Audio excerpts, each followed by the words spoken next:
Um, let's see. Audio issues? Oh, hey, Jordan. He's on message. Let me ask.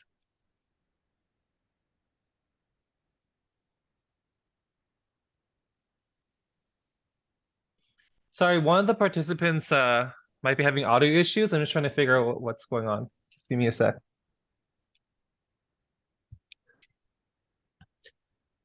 Okay, so we have 10 people registered now, which is great.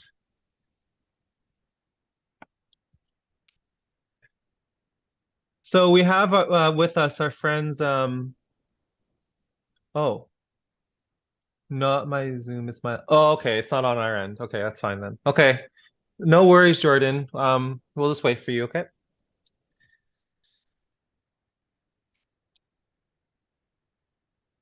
Okay, so we are live on there. Now that's working.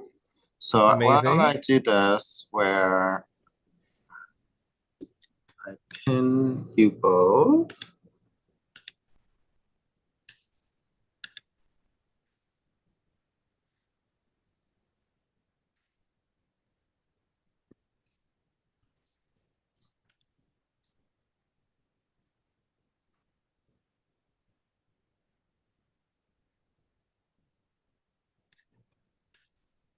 See what I'll do. So also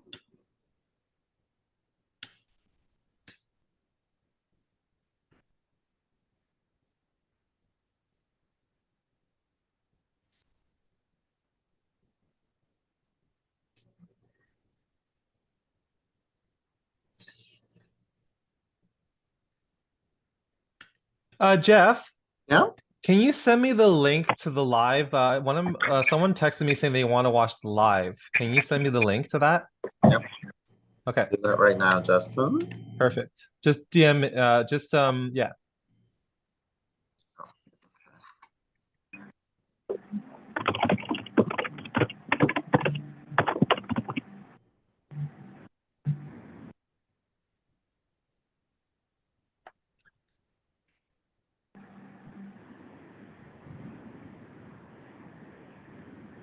Did you email it to me, Jeff? No, I'm just sending it to you over Oh, in sorry. Okay. Telegram. There you go. Thank you so much. Hello, Jordan. Thank you for being here. Hello. Good to be here. Yeah, we're just waiting for, I think, one, two, three, four. There are five more people who are coming. So we can maybe wait another 5 minutes. Is that okay? Okay. Um, Jeff, Yeah. I don't see your message. Can you just email it to me Yeah. or Instagram it to me? Yeah, sorry, I didn't get it. Instagrammed it to you. So Yeah. Oh, you Instagrammed it to me. Okay, thank you. Thank you. Okay. There we go. Thanks.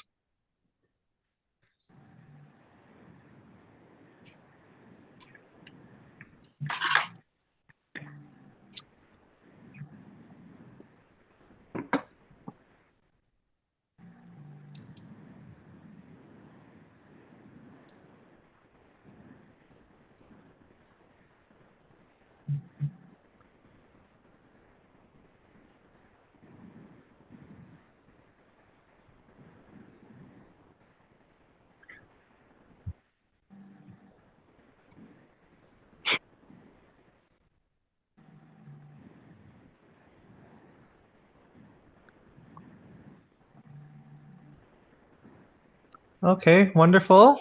Thank you, Candice, for joining. Okay, who else we have? I think we have, so we have one more friend.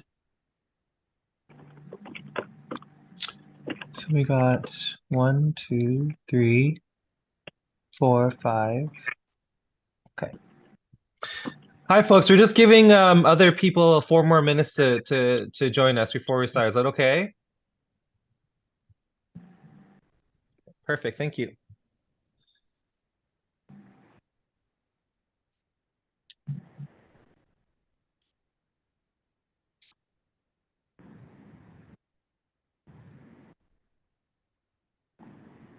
Oh, one more person.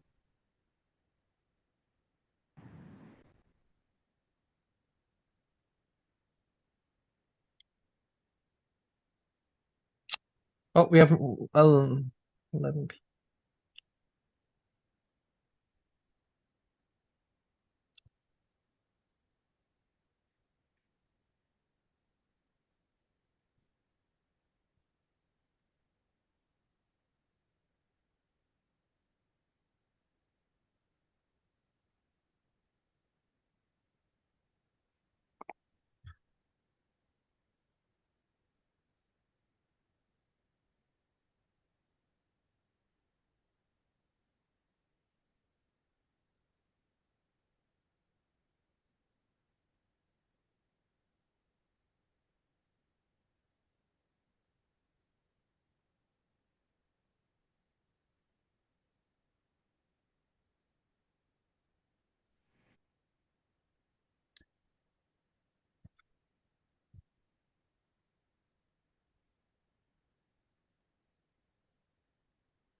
Everything is up live, so why don't we get started? Yeah, cool. Toby, great.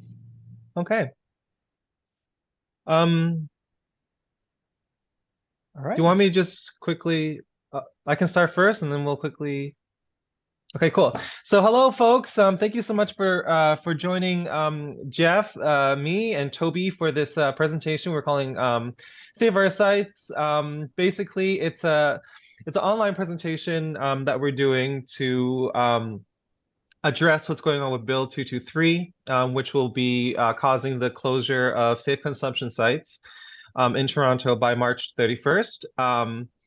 So it's a way for us to just talk more about what's going on, to educate folks who might not know about SCS and what it is, confronting some of the myths.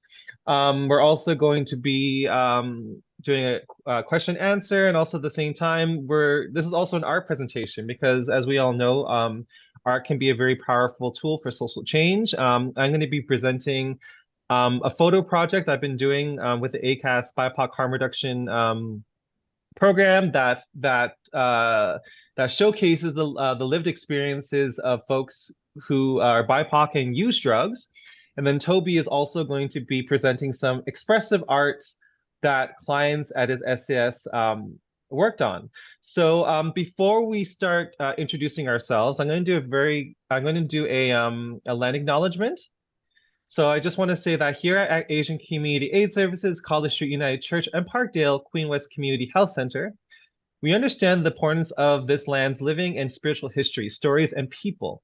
As settlers, we are honored to be here and doing the work to fight for land rights, harm reduction, and anti-colonial movements. We recognize that we're living in, working on, and sharing space in a city that has been traditionally called Tikaranto or Greater Turtle Island. The majority of our staff and community members are guests or displaced settlers on this land. This is the traditional and unsurrendered land of the Anishinaabe and Haudenosaunee people, the Wendat and the Petun First Nations, the Seneca, Chippewa, and the Mississaugas of the Credit River. It is now home to many Indigenous folks, yet lacks a good portion of resources to support them. Though Toronto is covered by Treaty 13, which was signed with Mississaugas of the Credit, as well as the Williams Treaty signed with multiple Mississaugas and Chippewa bands, we have a long way to go when it comes to reconciliation efforts. Reconciliation is an ongoing process. It is not enough for us to simply acknowledge the land and histories around us. We must be committed to active allyship and cross-movement solidarity, support Indigenous initiatives, and never stop learning about the legacies of colonial systems, both at home and abroad, especially when it concerns the toxic drug crisis. So thank you all for being here. Before we start, Toby, Jeffrey, and I are going to introduce ourselves really quickly, and then Toby will introduce us to the agenda. So, Toby, do you want to introduce yourself first? Yeah, sure. So welcome, everyone. My name is Toby. I'm the SCS health promoter at Parkdale Queen West Community Health Center at the Parkdale site at 1229 Queen Street West. So a little bit about myself is basically what I do is half of my time I work within a supervised consumption sites, responding to overdoses and also connecting clients with different social services and primary care services as well. And another half of my time, I travel around Toronto. I go to different agencies and provide overdose response training. So that's about me. So I will hand it over to Jeffrey to introduce himself. Hi, everyone. I'm Reverend Jeffrey Dale, and I'm the minister here at College Street United Church. I've been here since May of last year and have spent almost the last 10 years of my life now advocating for safe consumption and for people who engage in substance use, both licit and illicit. And I'm grateful that Toby and Justin were willing to lead such an important learning event. So thank you for joining us. Thank you so much. So my name is Justin Antoine. I work here at ACAS. This is our office, Asian Community Aid Services. We're located in Chinatown. I am the coordinator of the BIPOC harm reduction program. I took the job over from someone else last year, and I've been here for a year now too. So everyone I think on our team right now is a little more recent, but we're all very passionate about what we're doing. My role in my community is basically trying to build capacity within the Asian community here in Toronto to talk more about drugs and to learn about harm reduction and destigmatize substance use and addiction. And I also I'm a photographer, and I use a lot of my skills to advocate for a lot of the issues that are important to our cause.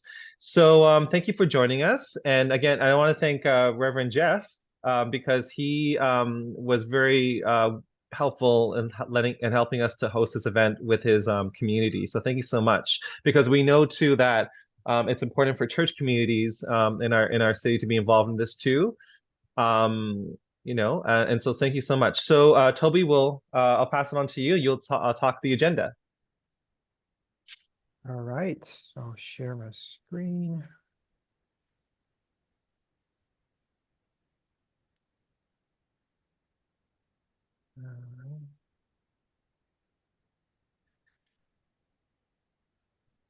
All right, so as you can see on the screen right now, this is the agenda for tonight's presentation. So I'm going to start off with a brief introduction on what SCS is about. I'm pretty sure most of you here today, might already have some degree of knowledge on what supervised consumption services are about, but I'm still going to give a quick and brief introduction on it. And then I'll pass it on to Justin to talk about some common myths and facts about SCSs. And then I will take back the mic and talk about some updates. As Justin mentioned, Bill 223, it's going to bring some, I would say a lot of impact to the community. And what are those possible impacts and changes that might occur, within the community? We're going to look into some numbers, we're going to look into some trends, and we're going to talk about some possible changes. And then we'll have a Q&A for around 15 to 20 minutes to answer any questions or comments that you might have. And that will conclude the first half of tonight's presentation. And then the second half, as Justin mentioned, we'll talk a little bit about some art-related initiatives, including Justin's photo story project and my art group regarding the SCS clients creating different art pieces to express themselves. And we'll also end with a quick event promotion. And also, for some last-minute question, we can answer it during that time as well. So that will be the agenda. So I think I will first start off with my part, which is about SCS introduction. So a lot of people might know, SCS is a safe space for folks to use substances under supervision, right? And with the help of nurses, with the help of overdose prevention workers, people can consume the drugs, without overdosing and connecting to different services as well. But we would say SCS is a little bit more than that. So basically what SCS services is about is that it has exemption from Controlled Substance Act so that possession within the space is not a crime. And clients can use their previously procured substance in a safe space with trained staff in case of overdose. So basically, first of all, we always hear that people say, SCS is a drug den, which is not true. Clients have to bring their own substance to the space to use. And the second thing is all our staff are trained with oxygen training, which means we respond to overdoses with oxygen and also naloxone as well. And while overdose prevention is our primary purpose, we also offer other services as well. So it's not just about safe consumption. All our SCS staff will take time to connect SCS users with shelter beds, nursing care, primary care, or other referrals. We also have case managers working within the space. They work with clients individually and navigate resources and help support according to their needs. We also have registered nurses providing basic wound care, health check, and facilitate connections to primary care as well. And also health promoters like me within the SCS, we engage in public education, like what we're doing here right now, and also creating connections with community members and agency as well. So basically, we have different services going on within the SCS. And also just a quick mention here, we also have a fixed site harm reduction services, harm reduction room just beside our safe consumption site as well.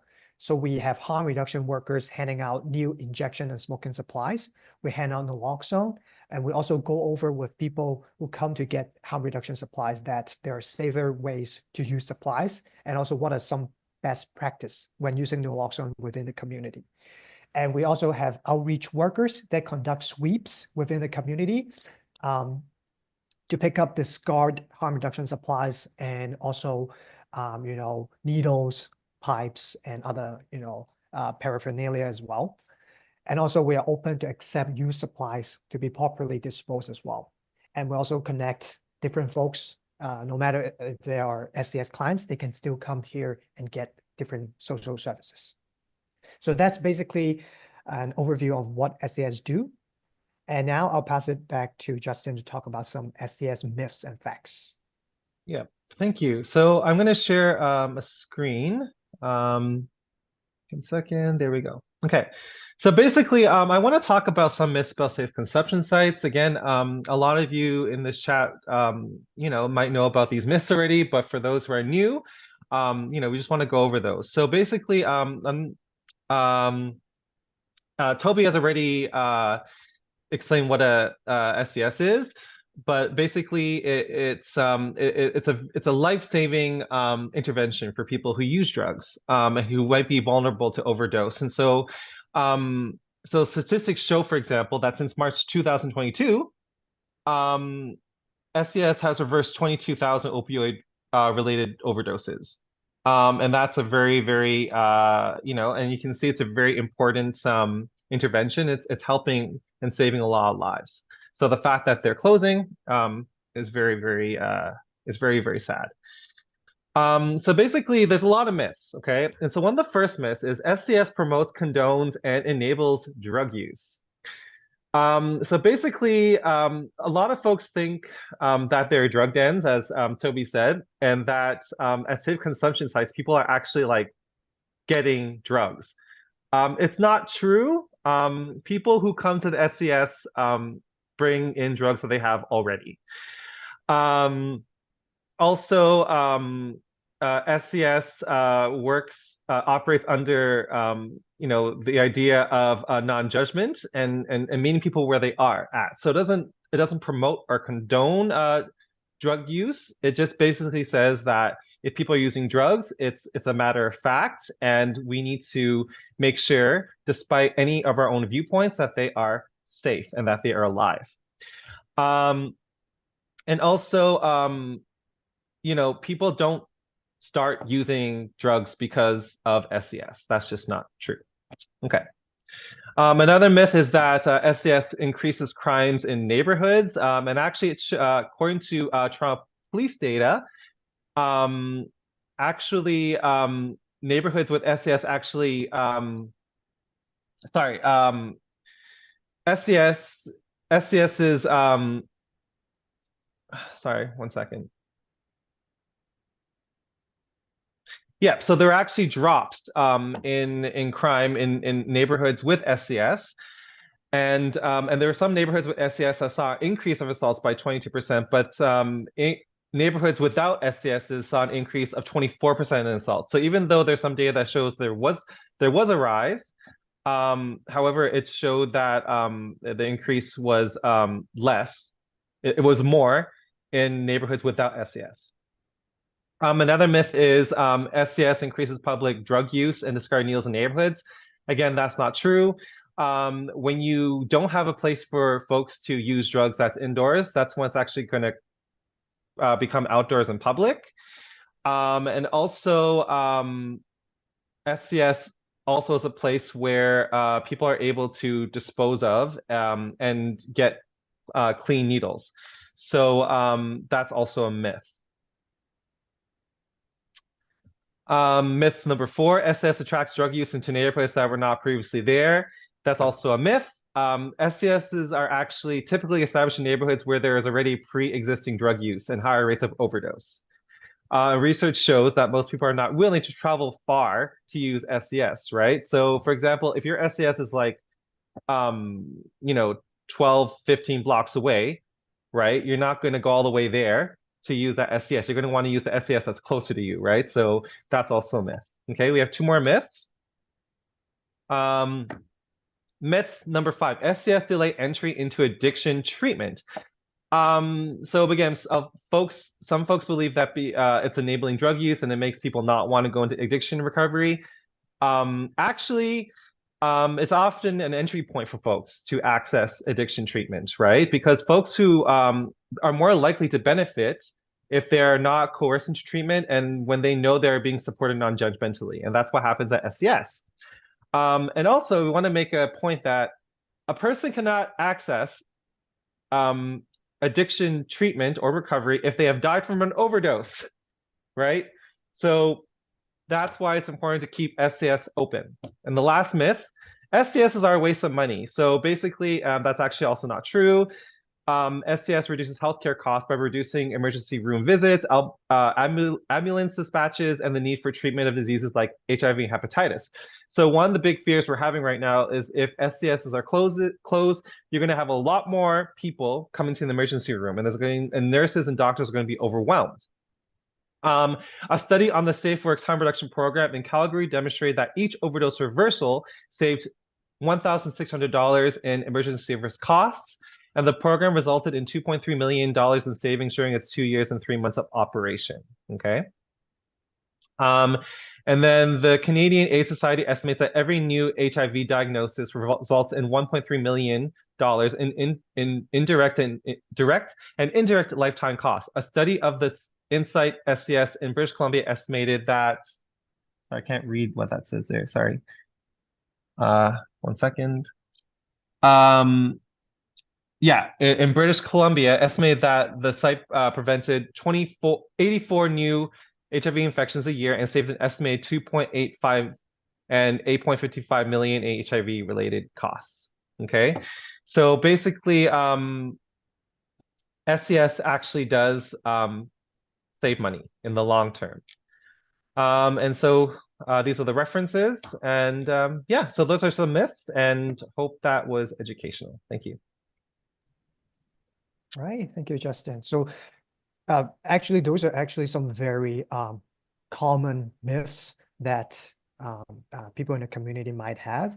As I mentioned, I'm the health promoter within for the Parkdale site, the Parkdale SCS site, and I do monthly neighborhood meetings, which I meet with neighbors or residents within the community and talk about, some concerns or some questions that they might have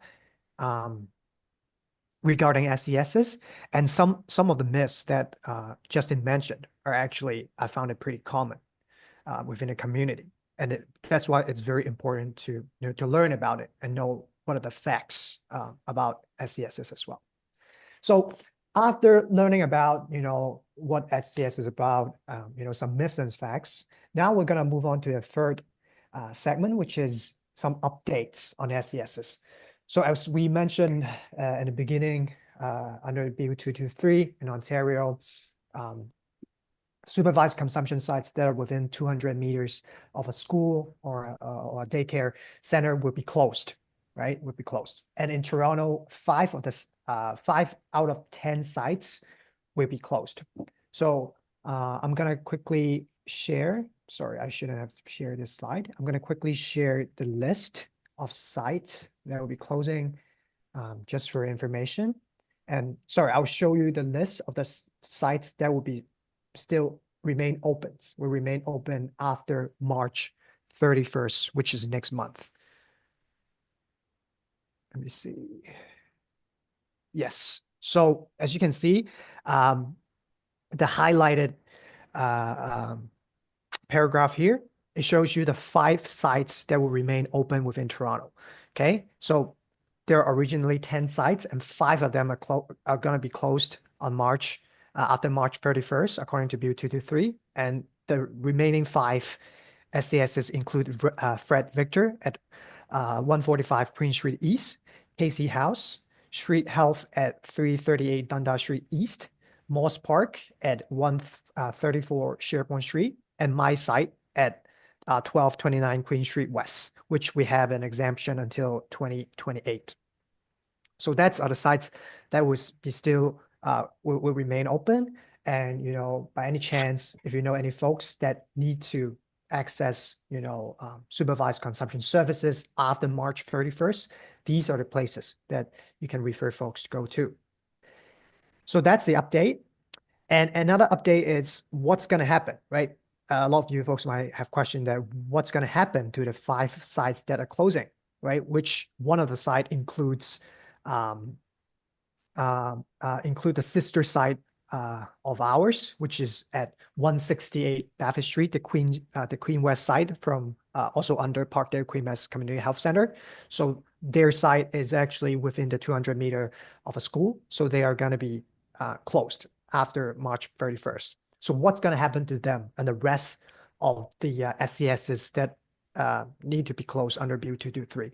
So all of them are actually going to be transitioning to a service model called Heart Hub. Some of you or a lot of you might already know. So what Heart Hub means, what it stands for is Homelessness and Addiction Recovery Treatment Hub. So we already have a confirmation for our Queen West site at 168 Bathurst Street. They already have the funding approval from the provincial government, which means they are going to be operating for sure as a Heart Hub after March 31st. So what Heart Hubs do is that it is actually basically it is a service that will focus on giving people the opportunity to access treatment and recovery. It will provide wraparound support for healthcare, including primary care, addiction, and care support, supportive housing, employment, shelter, and transition beds, and accessibility of other services as well. So basically, the key point here, as you can see, is that Heart Hub will not be offering supervised consumption services, but they will be offering access to prescribing clinical care, case management will be a focus, mobile overdose prevention support. So there won't be a fixed site, supervised consumption site and providing overdose prevention within a certain location, but there will be a mobile support and also housing and other services that we are hoping to develop as we uplift this program. So more details are still coming out for Heart Hubs as the agency is still preparing for the details of how Heart Hubs is going to be executed after March 31st. But the key point, the main focus here, as you can see, Heart Hub is not harm reduction based. As you can see, it's more a treatment based. It's more like a place that connect folks with different services, and also Heart Hub, as some of you might think, oh, it's a hub, so it's basically a physical location that gather all kind of services that I just mentioned into one location, and that's actually not true. So what Heart Hub means for our site at 168 Bathurst Street is basically a place to connect people and refer people with different services. It's not like all different services, crowded to a place, and you can access it all within the same building. Let me put it that way. So basically, just an idea. Heart help means it's an idea of getting people here and referring them with the support and services that they need, but they don't provide supervised consumption services. So that's the update for the 5 closing supervised consumption sites. So now I'm going to share with you all some possible changes that might occur within the community according to numbers and trends. Okay. Let's go back to the PowerPoint here. So let's look at some numbers, right? I always found numbers is the most convincing, method to when we're doing presentations. So the first thing I want to talk about is Justin actually touched on this statistic as well, which is the opioid crisis statistic nationwide. So according to Health Canada, in January to June in 2024, the apparent opioid toxicity deaths per day is 21. Opioid-related poisoning hospitalization per day is 16. Opioid-related poisoning emergency departments visits per day is 73. Emergency medical services response to suspected opioid-related overdose per day is 104. So as you can imagine, after March 31st, when when half of the sites in the city are being closed down, or in Ontario, 10 out of 23 sites would be closing down, these numbers would definitely could be twice, could be 3 times, 4 times, or even 5 times. So that's the thing we need to think about. Like, for example, a day-to-day life, when you're walking in a community, residents might have a higher chance of encountering an overdose, on the street. Hospitals, there are more pressure putting on hospitals when responding to opioid-related poisoning. EMS, right? There will be more EMS call for ambulance to respond to, overdose happening in the community as well. What about the wait time, right? When we call EMS, right? According to my experience, when we call EMS from our site, when we need support in responding to overdose, the average wait time for us is 8 minutes to get, connected to the responder, 8 minutes. So after March, that time might not be 8 minutes. It could be even more. And we know that responding to overdoses, every minute, every second counts. So how would that impact, our folks in the community as well? And also I found out when I'm looking into the data, looking into some trends, there are actually some interesting numbers I want to share with you folks as well.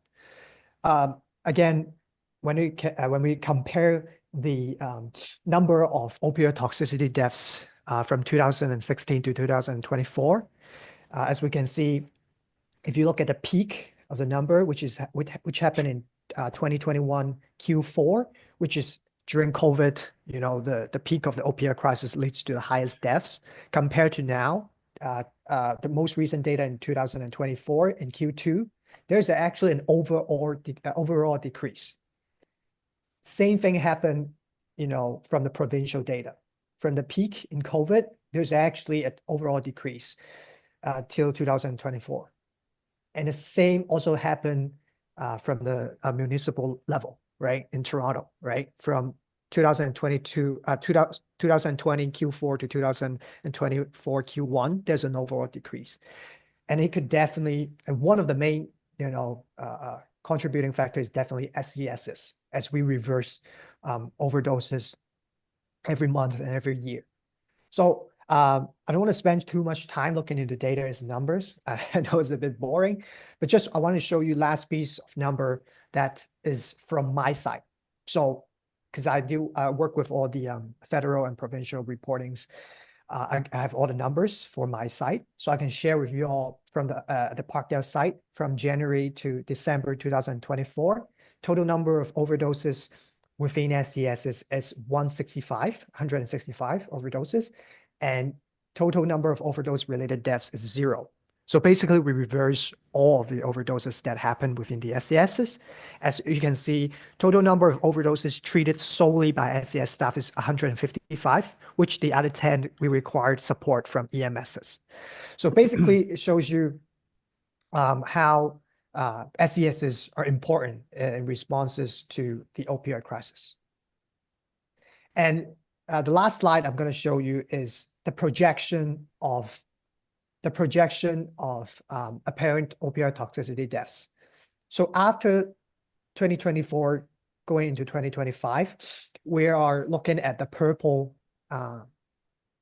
line here. As you can see, there will be an increase in opioid toxicity deaths for sure. As you can see down here, it says if it's the purple line refers to health intervention, prevent fewer deaths and level of fentanyl increase. So this is actually a projection by Health Canada. And most likely after the closure of SCSs, this is what we're going to see within the community.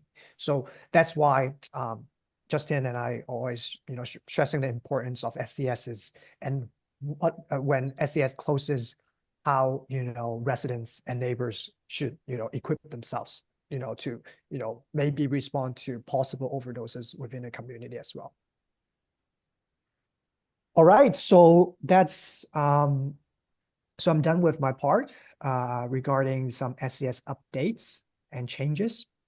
So now we're going to move on to the Q&A segment, so we can answer any questions that you might have for me, Justin, or Jeffrey.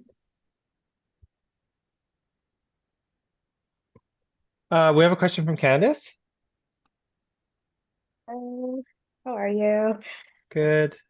I have a question, I guess, for Toby. And I understand you can probably only speak for Parkdale Queen West, or maybe not at all. I don't know if they've decided this yet, but I'm curious if Heart Hubs will have oxygen directives. Like if somebody is on site and they overdose on site because they're still in active use, what will overdose response look like if it's not necessarily coming from fulsome harm reduction approach? What have they been talking about? Hey, Candice, thank you for your question.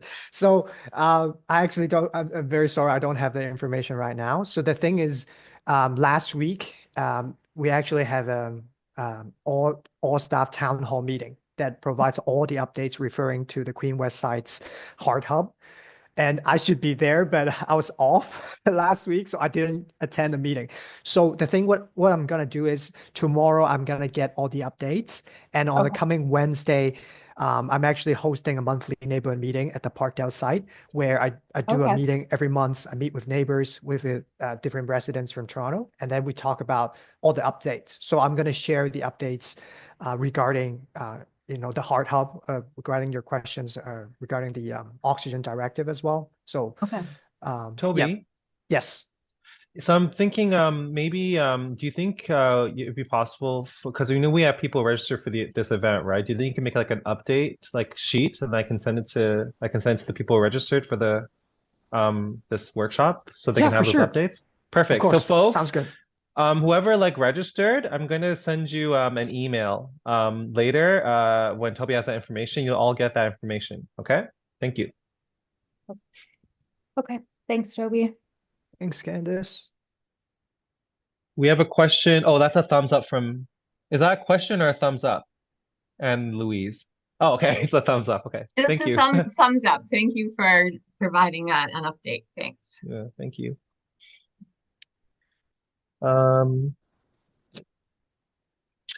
Okay, we don't have another question right now, but maybe, I don't know. There's two questions in the chat, Justin. Oh, okay. Yeah. Comes to us from Nat, and it says, so what is something that the community can do about this? So let's start there.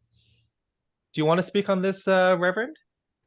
Well, I think a big part of it is our advocacy piece when we are out in the community. It's also, I find from a community perspective, a big part of our job is to be a part of the destigmatization of substance use. And so that means educating ourselves, but also educating those that are around us and we engage with.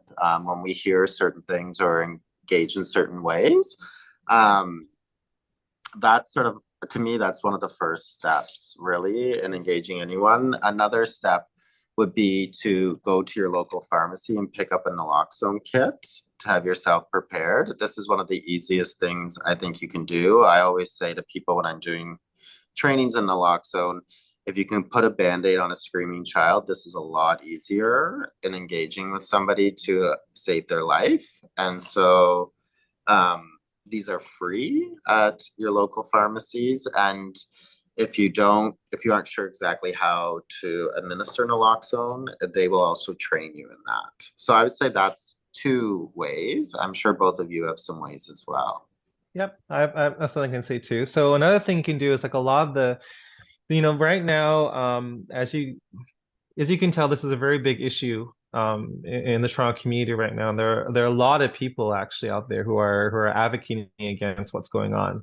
So actually, if you I'm going to put something in. I don't know if any of you, well, I think most of you are Instagram, but there's actually a group that Reverend Jeffrey and I are part of, and it's actually called the Harm Reduction Collective of Toronto.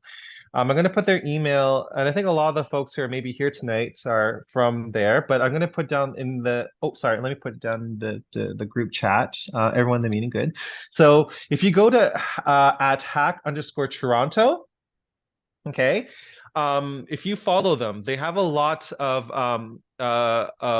interventions and things that they're doing to kind of to raise awareness of what's going on, and your solidarity would be greatly appreciated. For example, last week, Jeffrey and I'm going to show them the phone really quickly, but I took, oh, I don't think you can see it.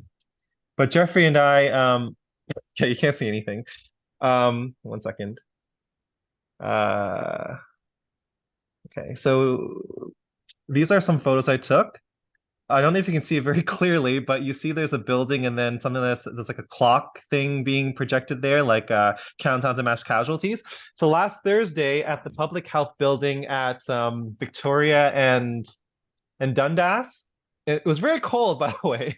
The Harm Reduction Collective, they actually projected a countdown clock, and we had speakers, and it was a big rally, and people came. And coming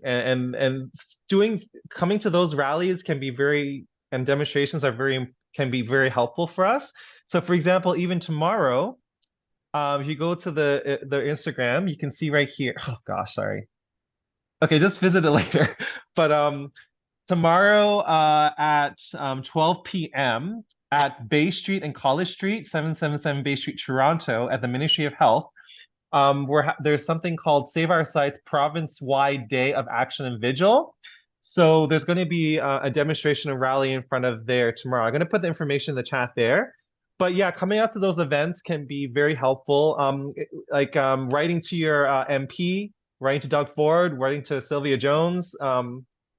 That can also help as well. Just getting there's also petitions out there that people are signing. I know there was this one petition that was out there, but I don't know if it's still active. It got 1,000 something checks and everything, but that can definitely help as well. Yeah, I guess, Toby, do you have any ideas of how people can help as well? Justin, I'll just add on there that there is, if anybody is on here or watching online, there is rallies across the province tomorrow at the same time. So it's not just here in Toronto, but there's also cities across the province, because places like Thunder Bay, Peterborough, Guelph, and Waterloo are also affected by these closures. And so the rallies are happening across the province, as this has become a provincial-wide issue and not merely sort of just a Toronto issue. So I wanted to make sure people knew to try to locate your closest community, and those smaller communities sometimes need a lot more numbers and supportive people present at those types of rallies. How can they find that? Do you know how they can find that information? I would look Jeff? it up on social media to see all the sites, or you type in Harm Reduction Waterloo, Okay. Guelph, you're gonna find the information. Yeah. So there's a big day of action tomorrow, and if you folks can please come out. That'd be amazing. I'm just putting down the Toronto one because that's the information I have now. Sorry, folks. So basically, if you see in the chat, it says Ministry of Health, Bay Street and College Street, 777 Bay Street, Toronto at noontime. I'll be doing photography for that event tomorrow as well. And but yeah. But yes, please, folks, please follow at Hack Toronto as well. At ACAS, we have a lot of stuff we post as well. I'll put that as well. Harm reduction underscore. I'm going to put all those in there as well. Toby, do you want to add something of what people can do? Yeah, I just responding back to what Jeffrey was saying, getting naloxone trained, which I found is very, very important for, you know, as a first step. Because in my experience on doing like overdose response training, it's not just, you know, how to administer naloxone, but how to basically, you know, put it in layman terms, how to check on people. I found when people get trained, they are actually more confident to check on folks. Like, for example, if someone is nodding on the street, like getting trained actually give them confidence to check on people, like asking them, are you doing okay? Do you need to call 911? You know, what kind of help do you need? Or basically basic, you know, also performing some kind of simple, you know, first aid techniques, like open up, you know, people's airway, you know, giving them trap squeeze to make sure they're responsive, right? So first step, for, you know, for a lot of folks is basically getting naloxone trained and learning about how to respond to an overdose if, you know, if they encounter one in the community. I would say that's the most important first step. Yeah. And then there's another question in here. It says, I heard that safer use supplies will not be as easily accessible with the closures. Are the changes being made to supply access? Yeah, so I guess I can respond to that question as well. So basically, safer supply is technically not directly attached to supervised consumption services. So we have had a program called SOS at Parkdale site before. It's basically SOS refers to Safer Opioid Supply, and the program is actually wrapping up. It's the funding. It's you know got cut. So basically, it's not gonna run afterwards. I think this year is gonna be the last year, and so how folks are going to be, you know, accessing supplies is that, so basically all the clients on the roster in the SOS program is going to be referred to different other services. But when we're talking about safer supplies at our Parkdale site, we actually are connected. There's a program called Primary Connect. It's basically connecting harm reduction clients and SES clients to the primary care services directly, basically connecting them with a physician, okay? And through physicians, after the assessment, if they think you are you know, suitable for safer supplies, you know, to help them taper down their use, they can actually access safer supplies through that program. So that's the current practice we have. But according to Safer Supplies, I know that there's fundings from the government is being cut. So question for Jordan from Candace. Jordan, are you referring to gear like pipe, sharps, etc.? Okay, sorry. So then, yeah, so maybe even Toby about the second piece, because I think this is actually quite important. Candace has asked about pieces of gear like pipes, sharps, those supplies. Okay. And so it actually is also important to even talk about what heart hubs are not allowed to do in relationship to needle exchange programs as well, maybe, just so people have that awareness as well. Yeah, so thank you, Candace, for clarifying that. Thank you, Jordan, for the question. So basically, regarding harm reduction supplies at our site at 1229 Queen Street West, we'll be still giving out harm reduction supplies. And I mentioned as well, we have a street outreach team as well, which we don't only provide fixed site service. We also have an outreach team that, you know, drag around a cart around the community to hand out supplies as well. But as for the other site at 168 Bathurst Street, the site that is going to become the Heart Hub, as far as I know, they will have a separate location that hand out harm reduction supplies. So they're like they might be in the same building, but they're not in the same location, if you know what I mean. Like for example, Heart Hub is in one location, but the harm reduction room that hands out harm reduction supplies will be, for example, I don't have the confirmation yet, but it could be something like across the building or in another room, but it's not within the Heart Hub area, if you know what I mean. So basically, Heart Hub, that physical location of Heart Hub, harm reduction supplies or needle exchange are not allowed to be, taking place in that physical location. But as far as I know, within the health center, there will be another location that provide harm reduction supplies, but it will be a separate part outside of Heart Hub. Question from Candace. Hi, Toby. When you're talking about within the health center, you're referring specifically to Parkdale Queen Rest, right? Because I don't think Yes. Heart Hubs Yes, generally are going to have any distribution of supplies at all. So I just want to make sure that's super clear to Yes, people who are in yes. So this I'm just speaking on behalf of Parkdale Queen West Community Health Center because I'm work there. That's the information I got for our Heart Hubs. So there are gonna be other Heart Hubs as well. As you know, like we mentioned, there will be 10 sites closing down in Ontario. So for the other 9 sites or the other 9 Heart Hubs, I don't have the details on how their Heart Hubs will be operating. So I don't have that information. So I'm gonna just be speaking on behalf of my own agency.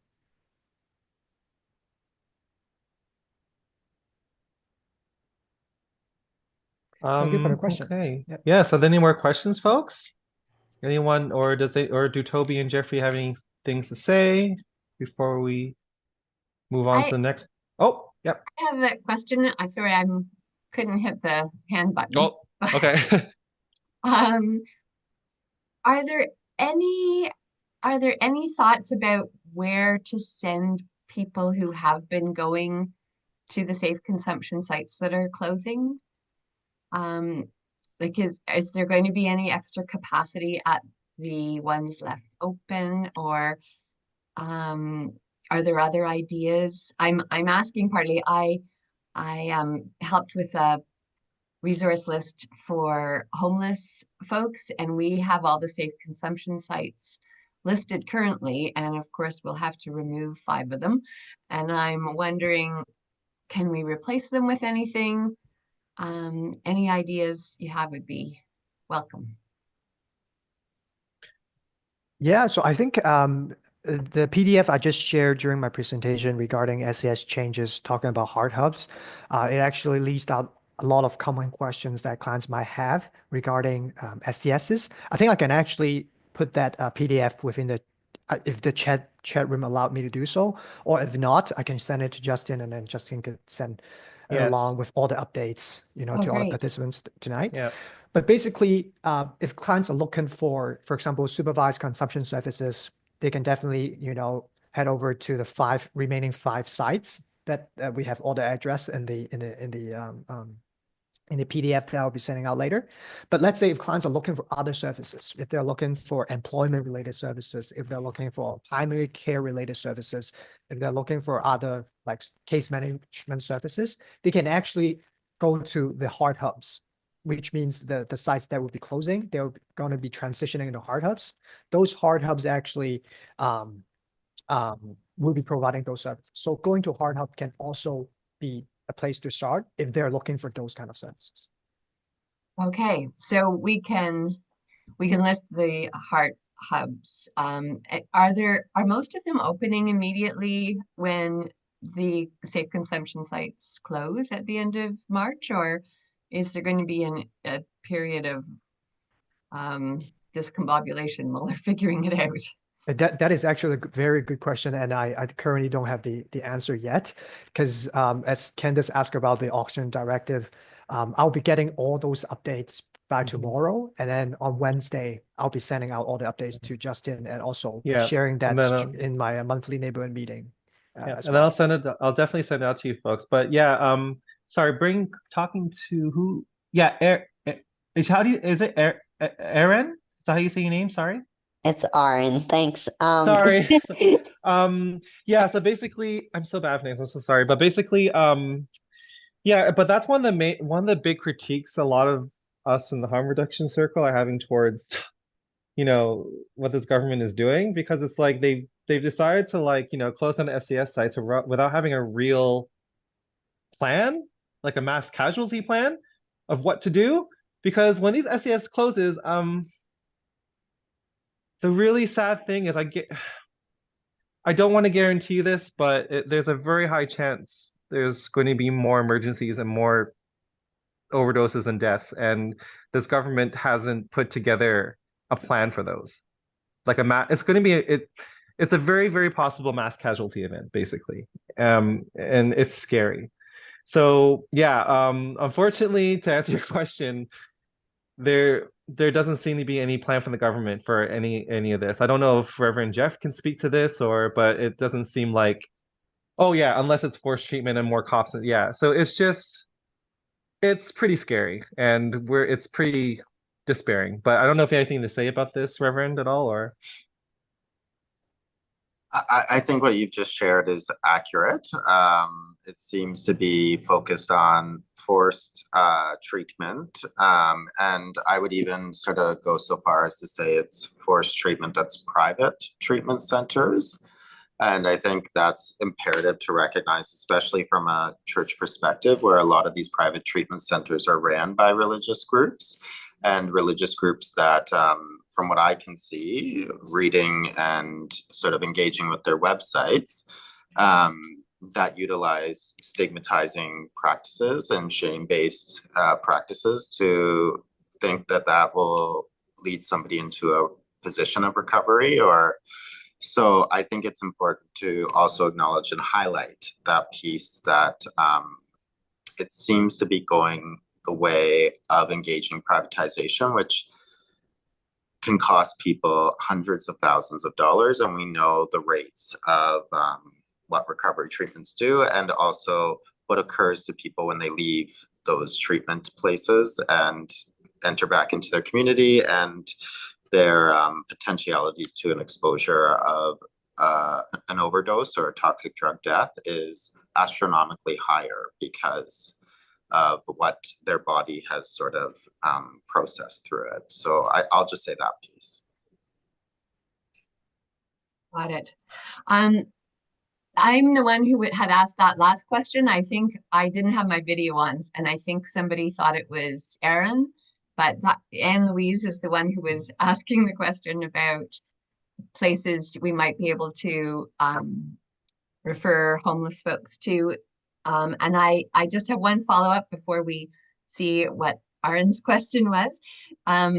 There's something I've come across called NORS, N-O-R-S, which offers a service where you can phone in and somebody will be at the other end of the line while you're using drugs, and I guess check on responsiveness, call emergency services if necessary. Do you think that would be a good thing? We don't currently have that in our resource list, and I'm just wondering, is that something we should be suggesting? I don't know how often homeless folks would be likely to access it, but is it worthwhile putting out there? Yeah, I would say definitely it's a good resources to include in there as well. As far as I know, most of our clients, they actually have a community of themselves, for example, or have a friend to look after them, if anything happens while they're using substances. But sometimes, worst comes to worst, if they don't have a person with them, NORS could be a resource to use.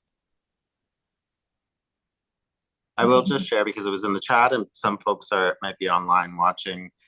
Two other pieces came up around these potential treatment places that are privatized. One was that there's no regulation in the province over these treatment sites and no oversight, and as well as they're not accessible to all people, even if somebody should want to go to them. So I think Jordan and Candace, thank you both very much for adding those pieces as well. You might want to go to Aaron's question. Hello. I have a question.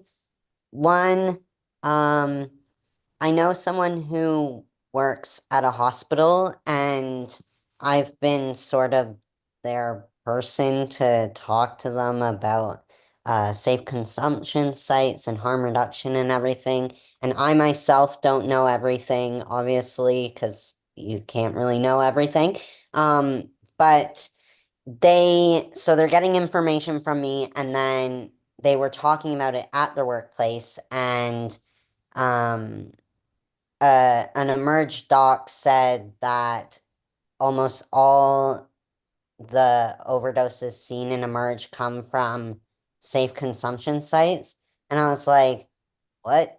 And so um I don't know how to go about like telling people if they hear misinformation or whatever it is, because um like my word versus a doctor's word, it's gonna be different kind of thing. So do you have any direction on that?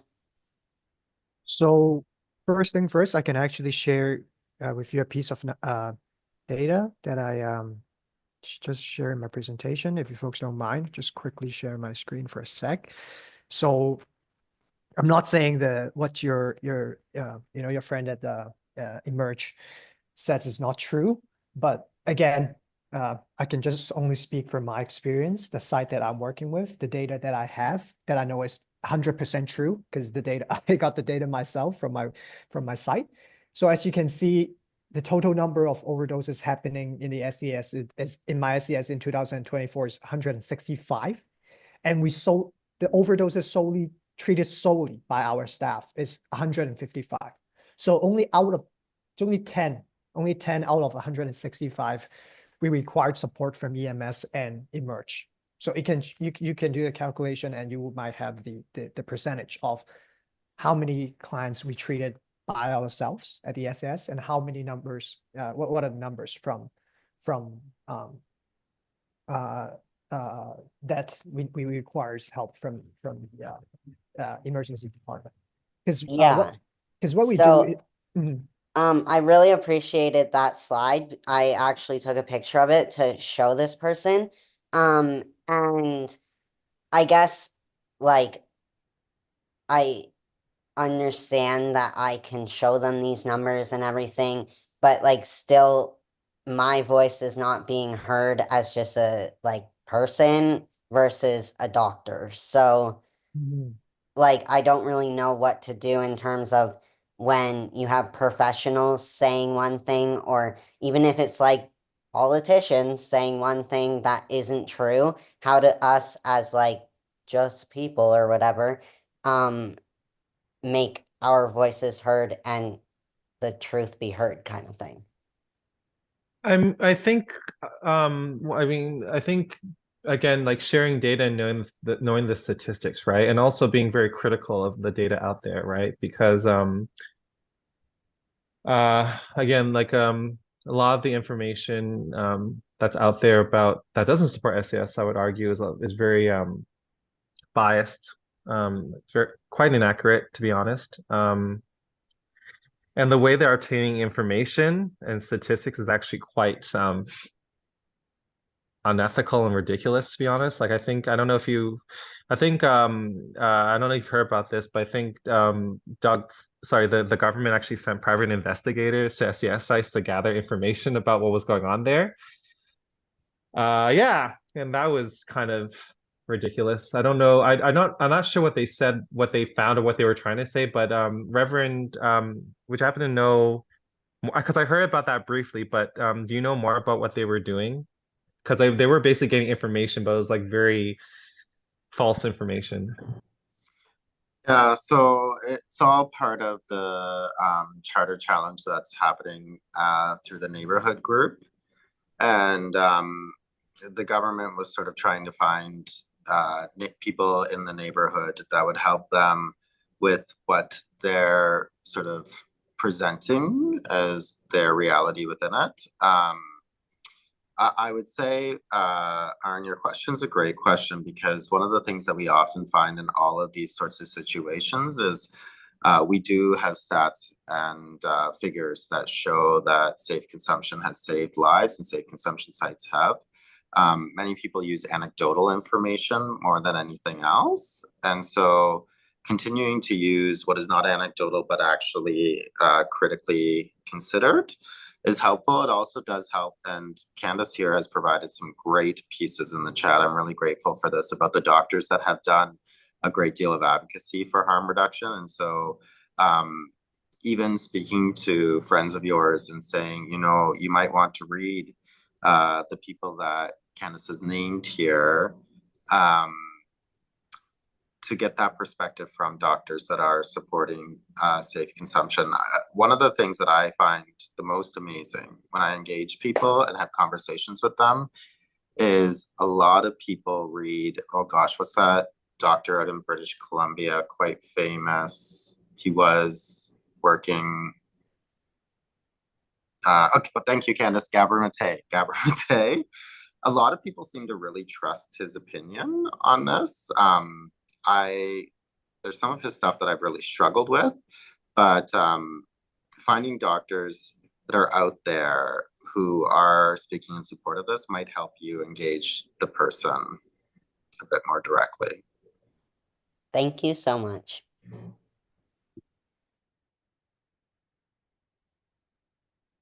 Oh, that's great. Candace has just put Nenki Ray. Perfect.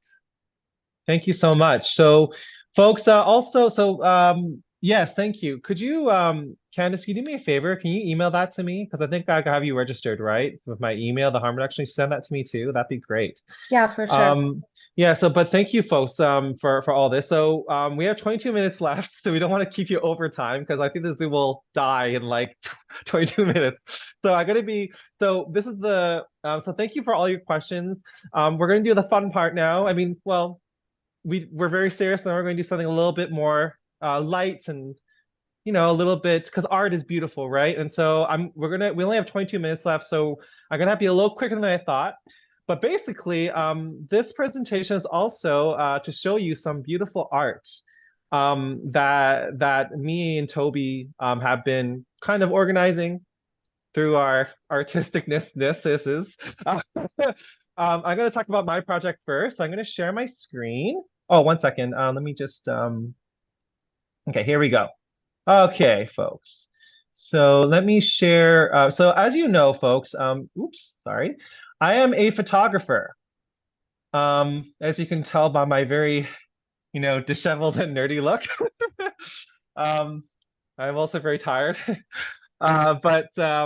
So basically I've been working on a project, and it's called No More Shame. And basically it's a photo story project in which I have been meeting BIPOC folks, because often in the media, the stories and narratives of BIPOC folks who use drugs are not very much expressed to the world. It's usually very much based on folks who are not persons of color. And so I've been doing this project where I've been meeting folks who use drugs, and I take their photo and they write their own story about their experiences, and it gets published on these two platforms. One's called One Day My World and Where Love Is Illegal. One Day My World is about mental health. The other publication is about being part of the LGBTQ community. And they have hundreds of thousands of followers on their Instagram. And so they've been very kind, and they've been publishing these stories. And so thus far, I've actually gotten 4 participants, and I'm going to present to you the 4 stories I've done so far. And again, I'm actually going to send you this poster to anyone who's here today, in case you might want to join yourself. I have a friend who might want to do this project with me. But so far, the response we've gotten has been very, very good. Okay, so let me show you. I'm going to show you some photos I've taken already. And then and then I'm going to read you excerpts from the stories that are there. So give me a second. Gosh, I hate technology. Wait, how do I share? Oh, there we go. Share, and it's right over here. Okay, so so this is the first person. Her name's Ebony. And she is an artist from the Caribbean. And she told, and her full story is online, but today I'm going to just read you a small excerpt of her story. Okay. And so basically, again, the reason why these stories are from their perspective is because often when the media tells stories about substance use and addiction, it's often very stigmatized, very racist as well. For example, if you look at some of the media, right, like like xylazine, right? If you see some of the YouTube videos, right, the title is like the new zombie drug going out there. It's very stigmatizing towards people who use drugs, basically saying equating people who use drugs to zombies, right?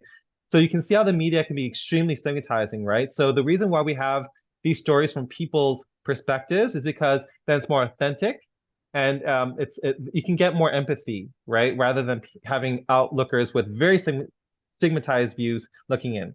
So this is what Ebony wrote, okay? Very quickly. Okay. Now at 28 years old, marijuana is a monument in my life. She's a best friend, a lover, a therapist, a muse, my ritual.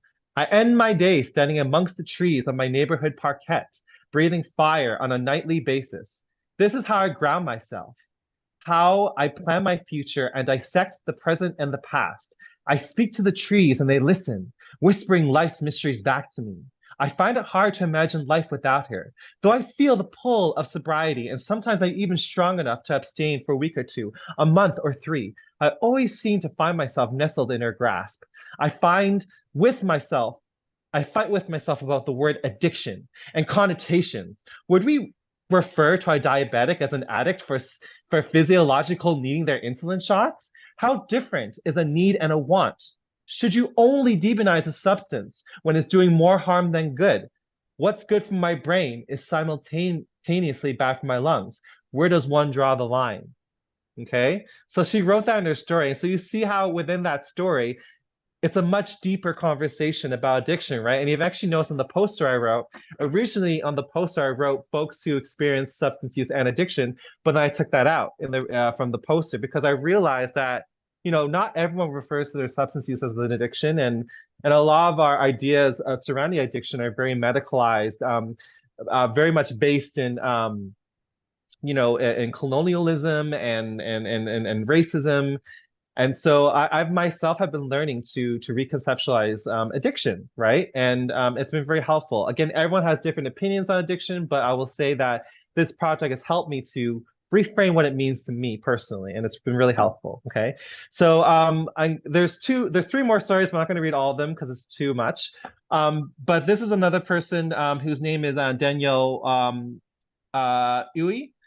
I don't know if I'm pronouncing that right. He's a mixed race queer man in Toronto.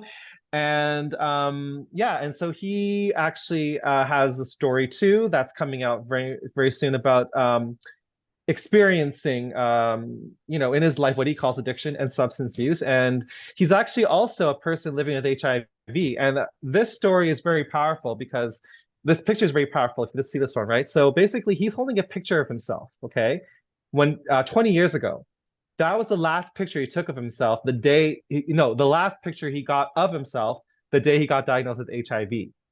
And he talks about that in this story. Unfortunately, you don't have time because we're running out of time, but that's another story that's coming out. This is a third story. This is Alina. And she's also an artist. And she's a little different. She decided she didn't want to write a story. She wanted to write a poem. And that's what folks have the option to do. And I'm really quickly going to read her poem. She writes this: drugs. The new antipsychotics increase my hunger and decrease the love I have for my body. The new meds change my body. My drugs can change. The body. Am I my body or my drugs? Maybe that is what they mean by relationality or interbeing or God. I'm tired of trying new fucking drugs. I want to wingspan the circumference of the earth. I want to give us all a big, stupid, slippery, hippie earth hug to make drug guns go away. Very beautiful words. Has a lot of meaning. Can't go into right now because of time, but you can see that when drugs and substance use it doesn't always have to be talked about in such a stigmatizing, this is killing people, or this is this is this is so bad for you, or you're going to waste your life, right? Because that's a lot of the dialogue we have in our society about drugs. And so when we're able to talk about drugs through art, it very much destigmatizes it and helps us to also talk about drugs too from an emotional level and what it means to us, right? Spiritually as well, right? And that's important. Okay, and then this one is a very particularly powerful story. And thank you, Toby, for helping me find this story. Toby, by the way, is an amazing human being, and he helped me with this. And he's been very supportive of all the work I've been doing. But this is Iris, and she's an Indigenous woman who uses the SES at that Toby site. And she's a trans woman who's had experience with meth use, and she uses the SES. And she told her story about growing up as a trans woman in BC and then coming to Toronto and all the things she's been through. And she wrote something very beautiful, which I'm going to read really quickly, and then we'll move on to Toby's project. So she writes this: I think it is selfish that the Premier of Ontario, Doug Ford, wants to close SES in Toronto. When the SES is closed, a lot more people will die. At the moment, there are not enough SESs open, and we need more to open. My message to Doug Ford and to people trying to close down SESs: fucking keep them open. If we were your family, you would not close them. As an Ojibwe person, when I struggle, I pray to my grandfathers and my ancestors. Sometimes I have a lot on my mind and I cannot think straight. After I pray to them, it gives me a sense of peace. I feel their presence holding me, touching me. I talk to them a lot. They're with me 24/7. The spirits help with my depression. In Ojibwe culture, nature is important for healing. I talk to the plants in nature. For example, I talk to the shrubs outside of the SES, and they create hearts for me that nobody else can see. I also talk to the water, like the lake. We are born from Mother Nature, and talking to the water reminds me we are born from the waters of our womb. Isn't that beautiful, folks? And this is a person who has lost many of her friends already to the overdose crisis. She also lost many friends to the AIDS crisis. She was a youth in that time in the 90s when many of her friends were dying in hospital, and she was going there and feeding them and trying to help them. You know, this is a woman who's experienced so much tragedy in her life, and yet she's able to create something that beautiful and that powerful. And for me, you know, doing this art and getting these writings from people has been so powerful, because I think one thing that's been so hard, especially even for me doing these projects, right? And because I'm also starting a project with Moms Stop the Harm. I'm actually going to be into doing photo stories on moms who have lost children to overdoses, right? And I want to argue that, you know, Doug Ford and these politicians are saying that you know, we're trying to protect children. You're really only protecting the children you think are worthwhile saving.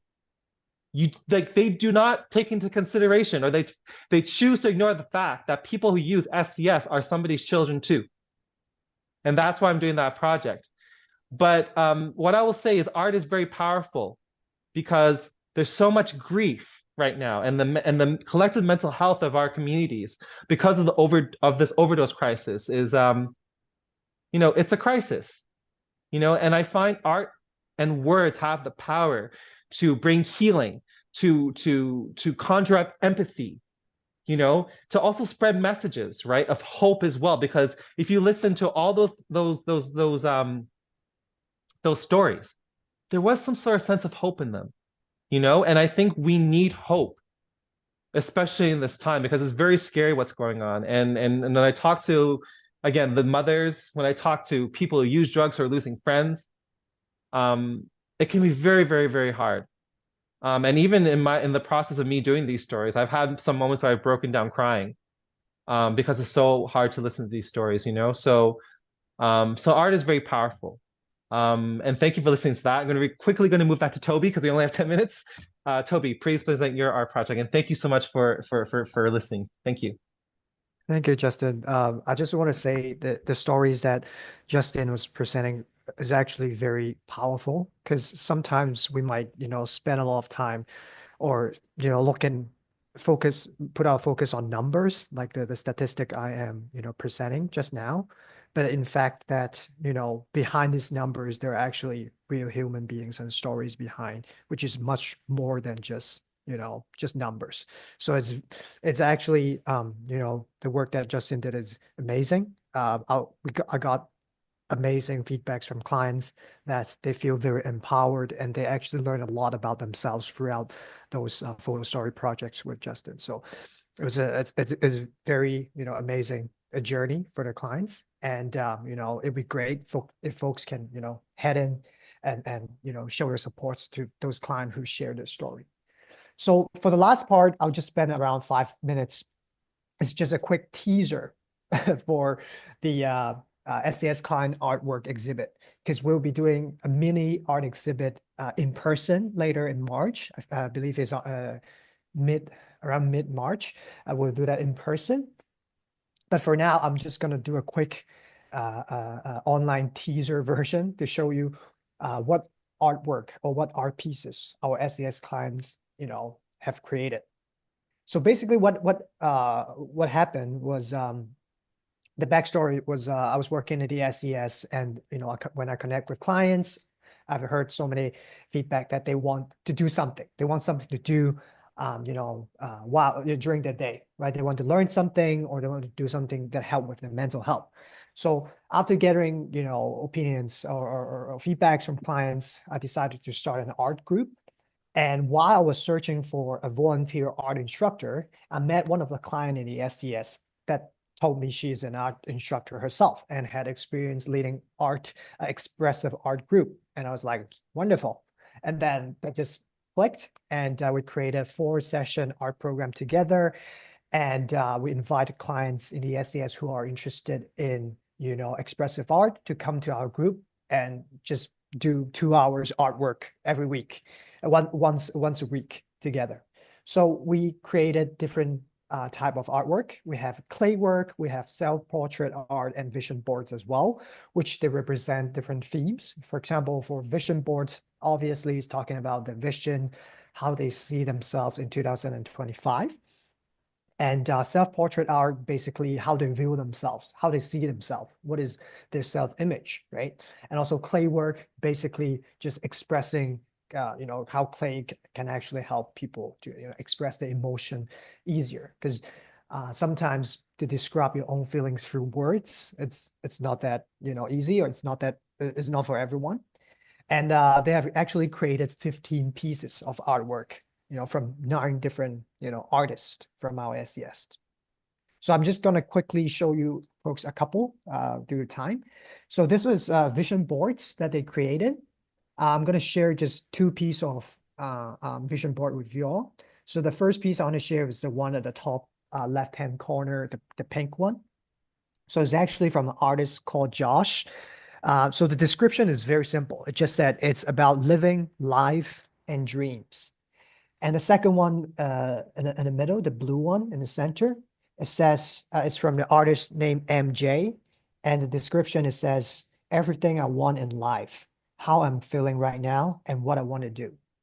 And when you're hearing the words, you're like, it's so simple. It's like the description is very short. But sometimes, again, art is not, you know, all about words. It's about, you know, how they use this platform and medium to talk about, you know, what they're going through and how they're feeling. As you can see, you know, in the vision board on the left, you can see that artists want a house. They want to be housed. They want a pet to live with them. They just want to be happy. And the one in the middle, it says they want good friends, right? They want to save lives, right? They want a home, right? The things they want, you know, they see themselves in, they all express it all through art. And we have self-portrait art as well, how clients see themselves. I won't read into the description right now. And then they create different clay work as well to express their the feelings and emotions that they're going through at the moment as well. So basically, if you want to learn more, if you want to come in person to look at the art, to appreciate their art, and also most importantly, come by and leave a word of encouragement for our artists. So basically, we have a board of for word of encouragement that folks, when they, you know, when they're appreciating their art, they can actually, leave some words of encouragement on the board to give our artists some supports on what they're doing and, support them through their mental health recovery journey as well. So we welcome you to come by. I don't think we have a confirmed time yet, but this in-person art exhibit is going to be taking place on March 14th. It's a Friday evening at College Street United Church, where Justin and I will be presenting our art project as well. Justin's photo story projects and my mini art exhibit from SES clients. So I think time's is up. I will just pass it back. Yep. So yeah, so thank you so much, everyone. So, yeah, so you'll have a poster for that event very soon. I'll basically once I have that poster, whoever registered for this event, I'll send you that poster. Also, I think I promised to send you all update from Toby. What else am I supposed to send you folks? Like $50 gift certificates to Horns? No. What else Just the different information that came out in the chat. Yeah, exactly. So any information that came out of the chat, because I think these doctors here too, I'll put that. I took a picture of that. So those 3 things, I'll put that to you folks within the week. But all I will say is, thank you for coming out tonight. Again, what's going on right now is again, the only word I can say is just scary. It's scary, it's sad, it's angering in many ways. But what I always think is, again, when I see people like you folks coming here, there's still hope, right? There's enough of us out there to make a statement. And even if this conservative government wins and all this stuff goes down, I know that as a community, we're going to be strong enough to keep on fighting and making sure that we keep people alive and standing up to what's going on, because what's going on right now is it's just not right, and I just want to say that all of you coming here, it matters, right? You might think that just showing up and just coming for an online presentation isn't a big deal, but you coming out here and giving us support, it's a huge deal. It validates our work. It validates the struggles of what folks in the harm reduction community and people who use drugs are going through right now. And it's not an easy time. I don't know if you can tell, but I think all of us are exhausted. We're all exhausted right now because we're all fighting this battle. And if you can help us a little and join in through your support by sharing our information, by coming to these events, you can do your part. And I want to say that you all have the power to make change, and I want to thank you for coming out here. My love goes out to all of you, and that's about it. I don't know if Toby and Reverend Jeffrey want to say anything else, but yeah. Just want to say thank you for everyone joining tonight. As Justin said, really appreciate you folks, taking the time out of the day. And I'll say a huge thank you to Toby and Justin for your leadership and for your willingness to host this conversation this evening. Thank you, everyone. And I hope everyone has a safe evening. Thank you. Okay. Thank you, everyone. Thank you. Thank you. Really excellent information.